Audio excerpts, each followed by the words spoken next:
There's this wonderful phrase that Louis Kahn uses, the society of rooms, he calls it. And in a plan, one aspires to bring that to bear.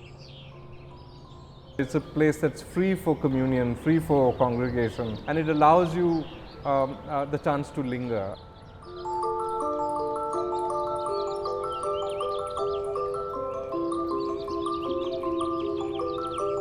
For me, I think the BIC, of course, with all the seminar rooms, the auditorium, all high-tech equipment, all of that, I think the life of the building exists outside in these communal, in-between spaces and in the gardens that Varna has so nicely designed, that they are places of refuge from the city.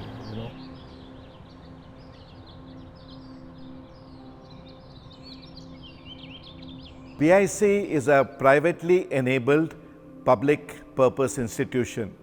So it's a non-profit and it's a platform for informed conversation, arts and culture. This is actually a place for all Bangaloreans, and that's where the public purpose of the institution comes from.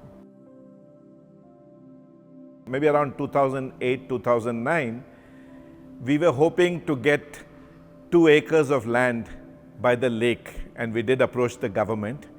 We got half an acre by the drain.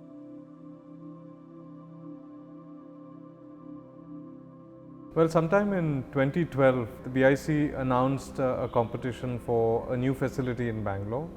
In fact, Naresh Narasimhan of VA, he was the one who was setting up the competition, and he alerted us, saying that there's an interesting competition for a public building in the city. And all of us know how rare public buildings are in the city, and so everybody in Bangalore, I think, participated, and apparently there were lots of international applicants as well. It was necessary to set out what is it that we wanted the building to serve. And I think some of the key elements we defined in the purpose was that it needs to serve as a public space. It needs to be welcoming.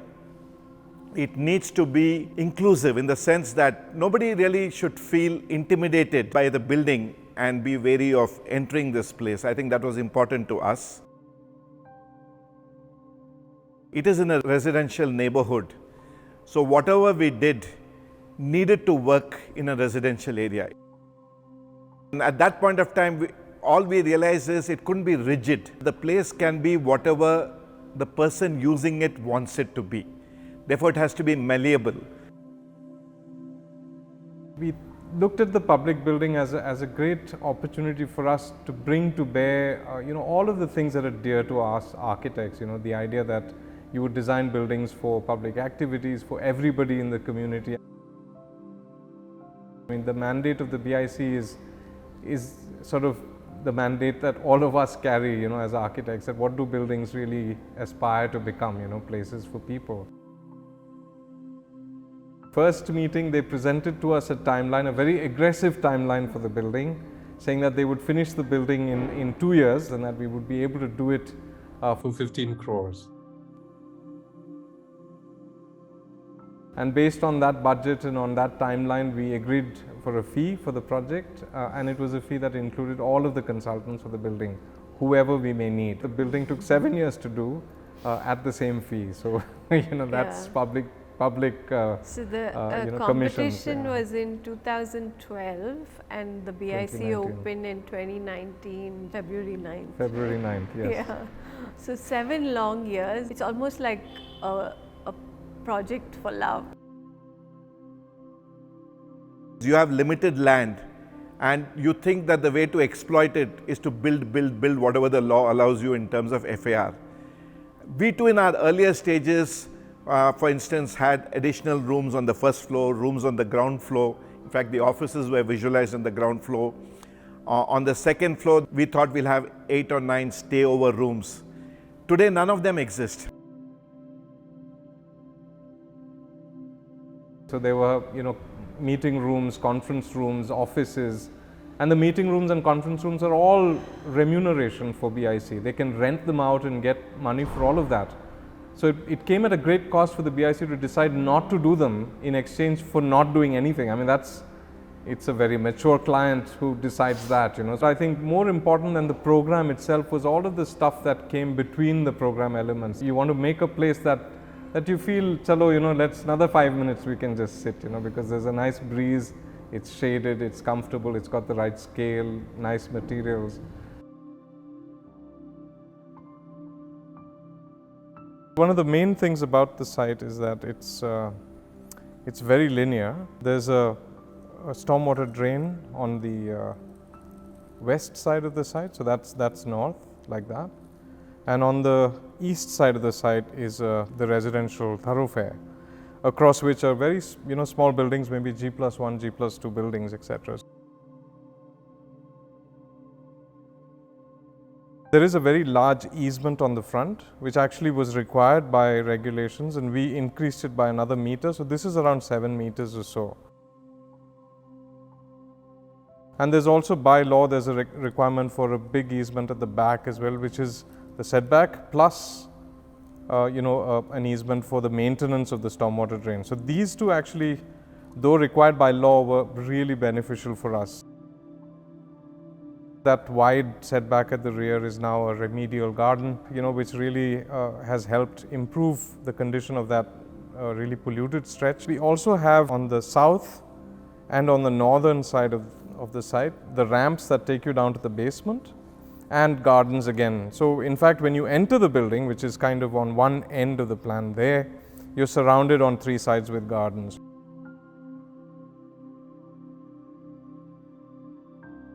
Ravi said that, you know, at the heart of the building is this notion of flexibility, of being malleable. I think that's the core sort of requirement of a public institution, that it needs to accommodate all kinds of events, all kinds of, you know, sizes of gatherings, all kinds of performance or art.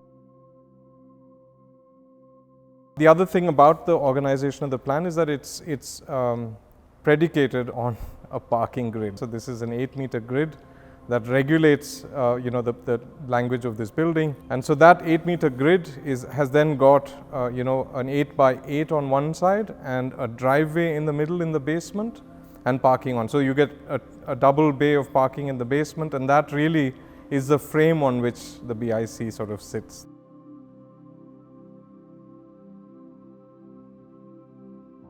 Now the game with all of these kinds of buildings which are organized on a grid like that is, how do you then make the building in a way that the grid isn't overimposing or it isn't a sterile environment. And so as you enter the building, we try a lot of tricks to now start corrupting that grid by introducing a very large brick wall and by creating really an internal volume which has got very little to do with that grid. It's really something that you see a lot in a lot of the Corbusier projects, the idea of setting up an order and then kind of defying it. And by doing that, by organizing all of the program like that, you create what is an important public space within the building, which is used by the BIC for all kinds of activities.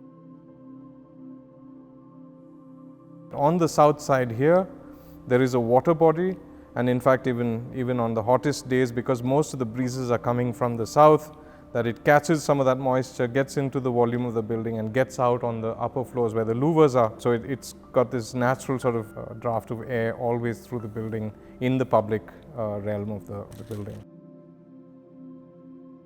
That's the ground of the building, sort of above the parking level.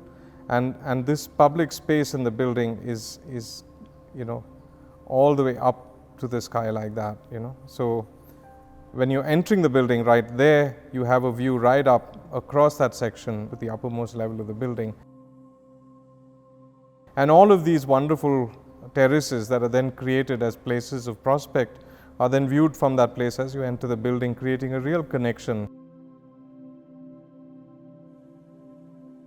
On the northern side is the auditorium, which then sits embedded like a cocoon.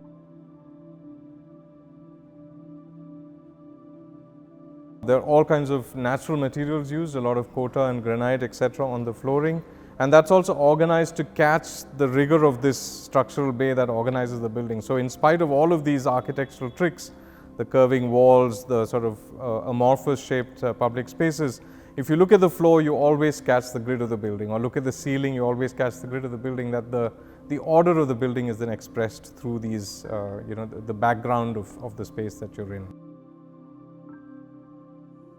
So this is the first floor plan of the building, and again, as you have seen earlier, all of this space that's in the heart of the plan is all public activity. It's all for the users to decide how they will use it.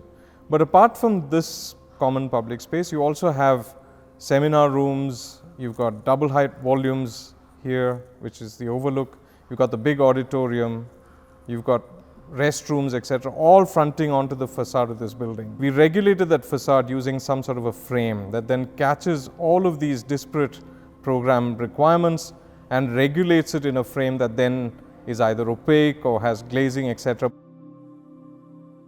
So it allows the building to have a kind of uniform facade, which is then occupied in different bays depending on how the program comes up against it.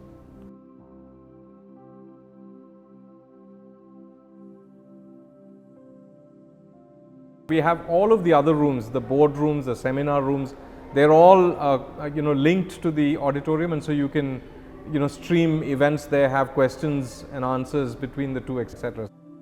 The seminar rooms are very straightforward. There are two rooms divided by an acoustical folding sort of system, and so if you want two rooms, you can just pull that and close it up or open it up and get a very large room. And apart from that, the gallery is another very flexible space. It can accommodate all kinds of different activities. The boardroom is also a very flexible space.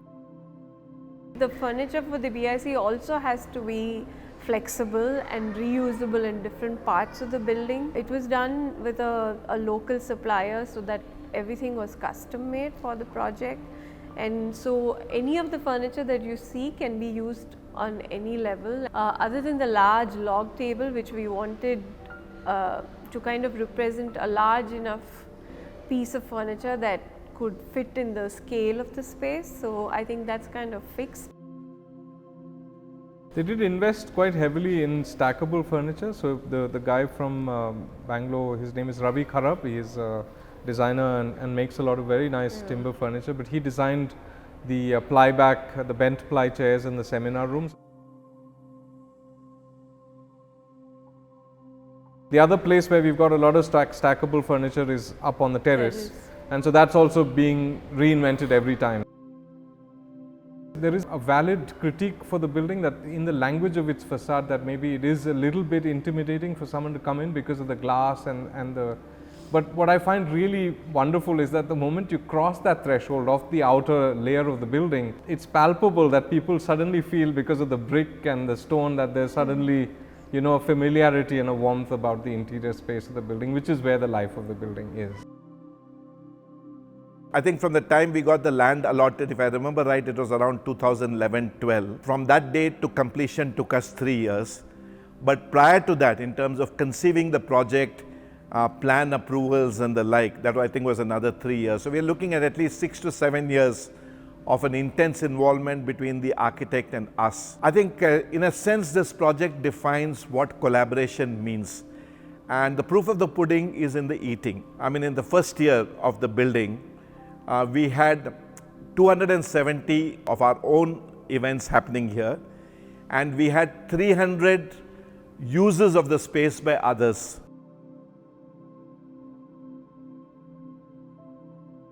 A lot of young students come out of architecture school thinking that buildings come out of a void, that the great architect in his black turtleneck is then fishing these things out of his brain, that he gets this great idea for projects and then that's the project, like the Sydney Opera House or something. Nothing can be farther from that, in terms of the real world. We believe now, after having worked with Ravi, with our own colleagues at the office, Kiran, Rohan, Patankar, Kiran Kumar, Nyapulil, Rajendra Hegde, and Harshit, the wonderful architect who was on this project for the past, for 4 years of the construction of this building. Without these people, there is nothing. I mean, none of us can do it on our own.